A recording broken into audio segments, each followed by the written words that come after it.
Era uma sexta-feira à noite quando decidi ir ao Cemitério da Consolação, em São Paulo, para fotografar as esculturas e túmulos históricos. Havia algo de encantador na quietude dos cemitérios. A forma como o tempo parecia suspenso ali me fascinava. Escolhi ir à noite por 2 motivos. Queria capturar a atmosfera melancólica sob a luz das estrelas. E também porque sabia que, naquele horário, seria menos provável que alguém me interrompesse. Cheguei por volta das 23 horas, carregando minha câmera e uma lanterna. O portão principal estava fechado, mas uma pequena entrada lateral permanecia destrancada. Entrei sem pensar 2 vezes. A temperatura parecia ter caído de forma abrupta assim que ultrapassei os muros altos. O ar estava carregado, denso, e o silêncio era absoluto, interrompido apenas pelo som dos meus passos sobre o cascalho. Comecei a explorar o local, iluminando túmulos ornamentados com a lanterna. Era impossível não admirar as esculturas elaboradas e as inscrições antigas. Fotografei um mausoléu especialmente imponente quando percebi algo estranho. A câmera começou a falhar. A tela piscava e as fotos que tirava ficavam desfocadas ou completamente pretas. Pensei que fosse um problema técnico e continuei. Foi então que ouvi um som. Primeiro, um sussurro suave, quase imperceptível. Parecia meu nome. André. Virei-me rapidamente, mas não havia ninguém. O som se repetiu, vindo de uma direção diferente. Desta vez, parecia mais claro, como se alguém estivesse me chamando entre os túmulos. Minha racionalidade dizia que era o vento, ou minha mente me pregando peças. Então, segui adiante. Caminhando mais fundo no cemitério, encontrei um túmulo peculiar. Era de uma menina chamada Clara, que havia morrido em 1913, aos 8 anos. Sobre o túmulo, havia uma pequena boneca de porcelana, manchada e desgastada pelo tempo. Decidi tirar uma foto. Assim que o flash disparou, a boneca caiu sozinha no chão, como se alguém tivesse empurrado. Meu coração disparou, mas me convenci de que havia sido o vento. Contudo, quando me abaixei para recolocá-la no túmulo, senti um arrepio gélido subindo pela espinha. A sensação era como se alguém estivesse bem atrás de mim, observando. Levantei-me lentamente e virei a cabeça. A cerca de 5 metros de distância, vi uma figura. Parecia uma criança, mas sua aparência era completamente errada. Seus olhos brilhavam em um tom opaco, como pérolas mortas, e ela vestia um vestido branco antigo, manchado de terra. Fiquei paralisado. Quando tentei falar, minha voz simplesmente não saiu.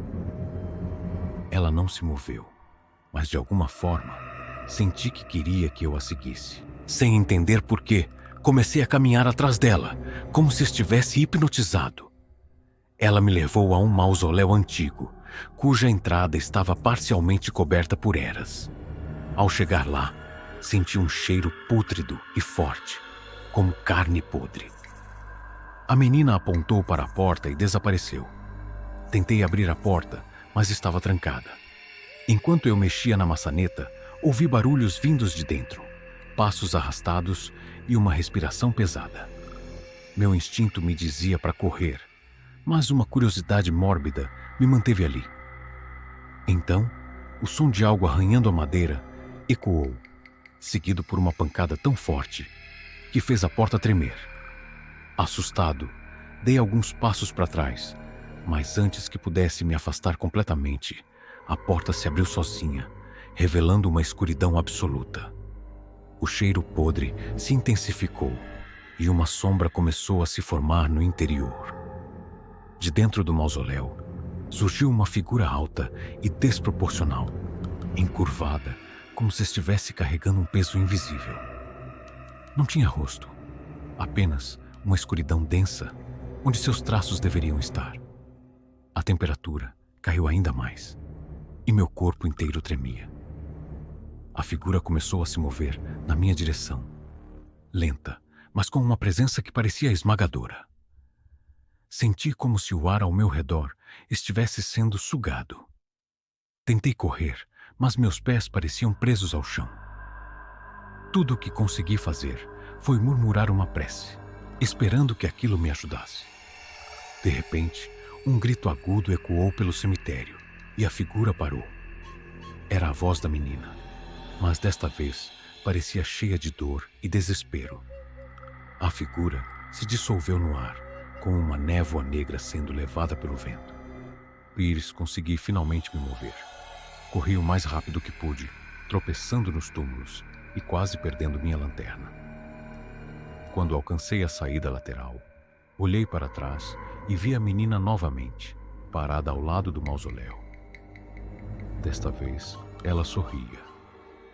Mas seu sorriso era perturbador, como se estivesse satisfeita por ter me mostrado algo que jamais esqueceria.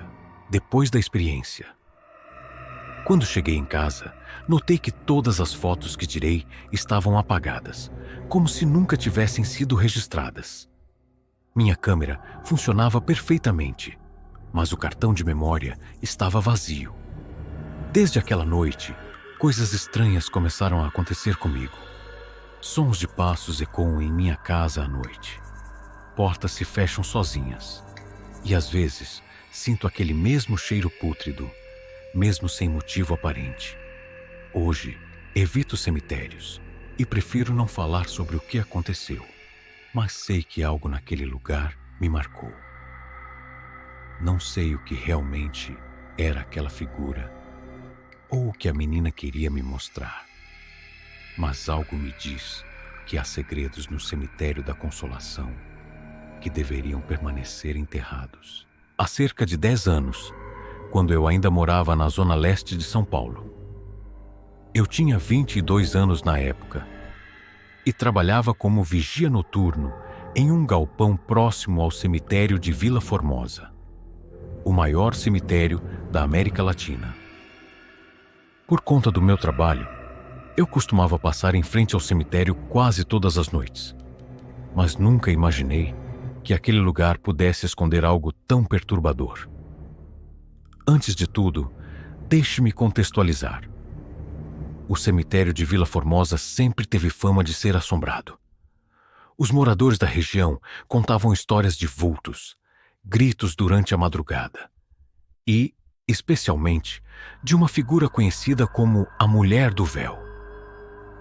Diziam que ela era o espírito de uma noiva que fora enterrada viva décadas atrás, após ser dada como morta por engano. O corpo só foi encontrado dias depois, quando o túmulo foi aberto para exumar outro cadáver. Dentro do caixão, encontraram marcas de arranhões na tampa e um véu rasgado, ainda preso à cabeça da mulher. Eu sempre tratei essas histórias como lendas urbanas, algo que as pessoas inventam para assustar umas às outras. Mas naquela noite específica, percebi que a realidade pode ser muito mais assustadora que qualquer ficção. Era uma noite fria de agosto.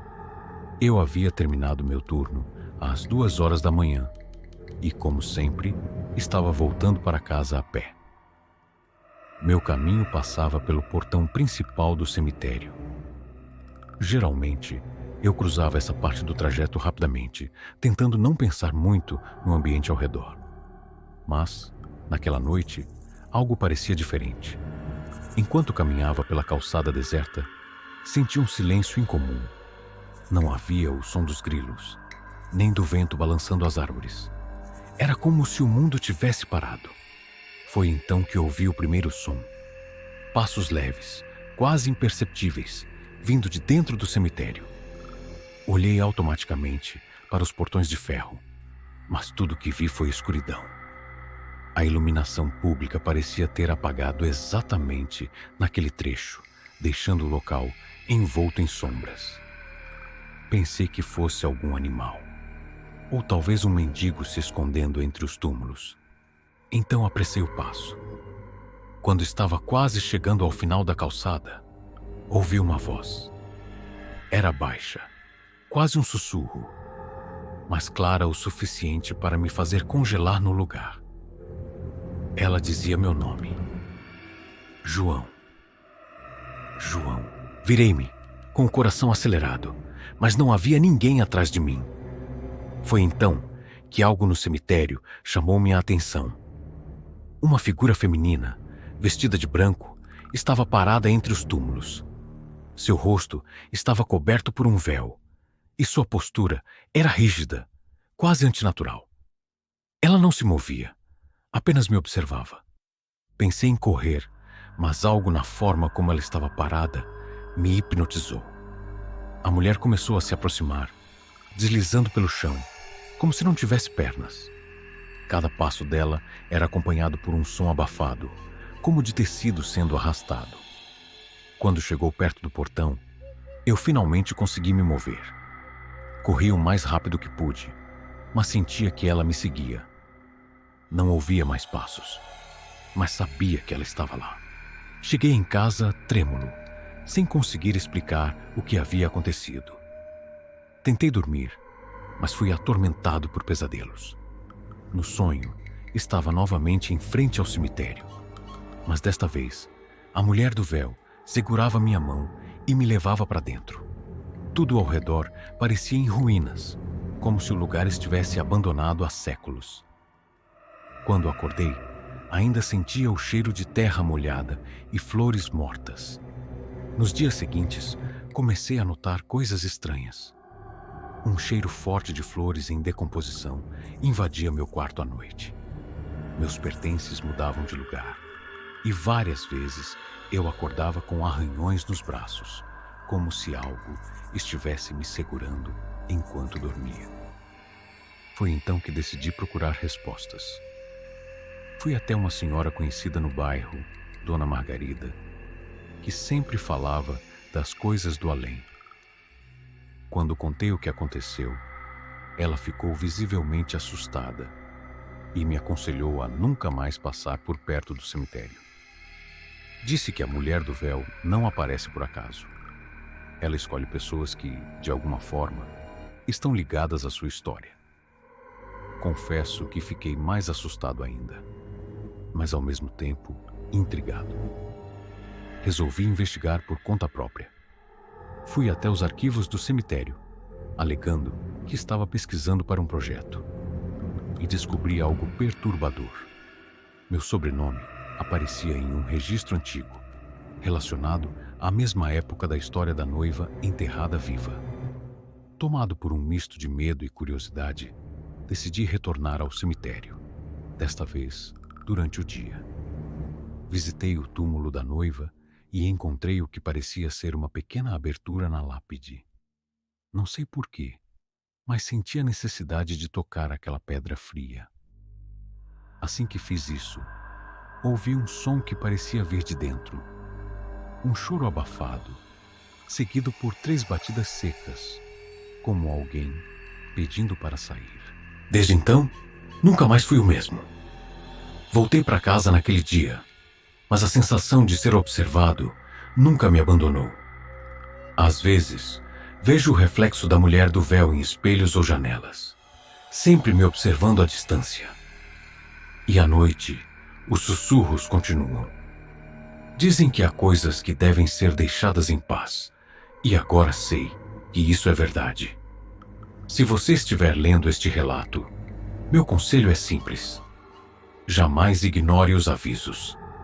E, acima de tudo, nunca caminhe sozinho ao lado de um cemitério. Até hoje, evito falar sobre o que aconteceu naquela noite.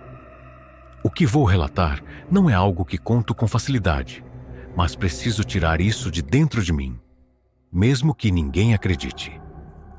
Tudo aconteceu há cerca de 4 anos, quando visitei o cemitério São João Batista, no Rio de Janeiro, conhecido por ser o descanso final de figuras ilustres e por sua aura inquietante. Eu sempre tive uma curiosidade mórbida por cemitérios e locais considerados assombrados. Naquela época, fazia parte de um pequeno grupo de amigos que investigavam histórias sobrenaturais para um canal na internet. Mas, Depois daquela experiência, nunca mais participei de nada parecido. Era uma noite quente de verão, por volta de meia-noite, quando decidimos explorar o cemitério São João Batista.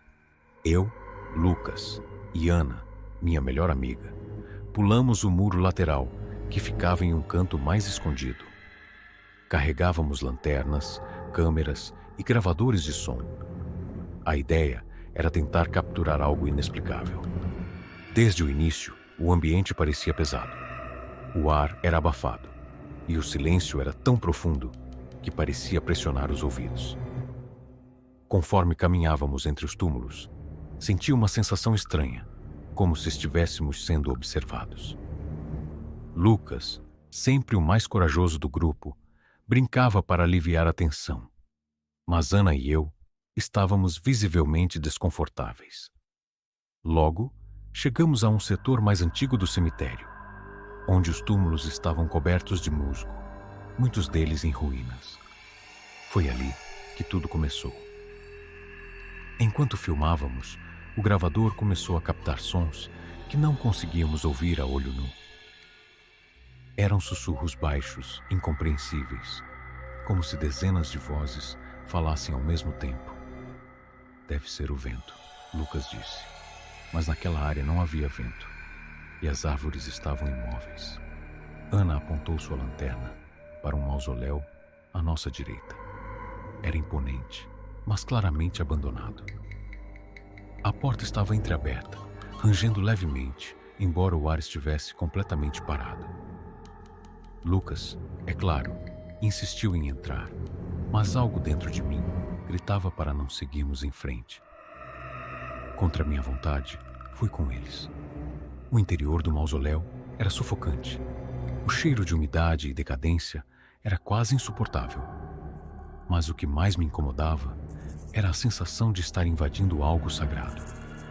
No fundo, havia um pequeno altar com uma estátua de um anjo de asas partidas. Parecia olhar diretamente para nós, mesmo estando parcialmente coberta de poeira. Lucas começou a tirar fotos, enquanto Ana se concentrava no gravador. De repente, senti um arrepio subir pela espinha. Minha lanterna piscou, e por um breve segundo, vi uma sombra atravessar a entrada do mausoléu. "Vocês viram isso?" Perguntei, com a voz trêmula. Ambos negaram, mas Ana parecia tão apavorada quanto eu. Foi então que o gravador captou algo. Uma voz clara, fria, dizendo: "Saia, agora." O som era tão distinto que todos ouvimos. Ana largou o gravador no chão e começou a chorar. Lucas tentou manter a calma, mas era evidente que até ele estava assustado. Decidimos sair do mausoléu imediatamente, mas ao nos virarmos, percebemos algo ainda mais perturbador. Do lado de fora, havia um túmulo que não estava ali antes. Era simples, sem nome ou qualquer tipo de inscrição, mas o que chamou nossa atenção foi o fato de que havia uma chama azulada saindo do chão ao redor dele. Não era fogo normal. Não fazia barulho, não produzia calor, mas dançava de uma forma quase hipnótica. Lucas tentou filmar, mas a câmera desligou sozinha. Minha lanterna também parou de funcionar. E ficamos ali, na escuridão, com aquela luz azul fantasmagórica nos envolvendo. Foi quando ouvimos novamente a voz, mas desta vez parecia vir de todos os lados. "Vocês não deviam estar aqui." Corremos. Não sei como encontramos o caminho de volta para o muro, mas parecia que o cemitério estava nos prendendo, os caminhos se estendendo infinitamente. No trajeto, ouvi passos correndo atrás de nós, mas quando olhei para trás, não havia ninguém. Ana tropeçou e começou a gritar, dizendo que algo a segurava pelo tornozelo. Lucas e eu a levantamos à força e continuamos correndo. Quando finalmente alcançamos o muro, vimos algo que me persegue até hoje. Do lado oposto, bem no centro do cemitério, havia uma figura. Parecia um homem, mas sua forma era indistinta, como se estivesse envolto em fumaça. Ele nos observava, imóvel, enquanto escapávamos. Depois daquela noite, nada foi o mesmo. Ana ficou doente por semanas e teve pesadelos constantes. Lucas tentou revisar as imagens, mas todos os arquivos estavam corrompidos, exceto um. Era uma foto do mausoléu, mas na entrada, claramente visível, havia o rosto de alguém que não estava lá. Um rosto pálido, com olhos vazios e uma expressão de puro ódio.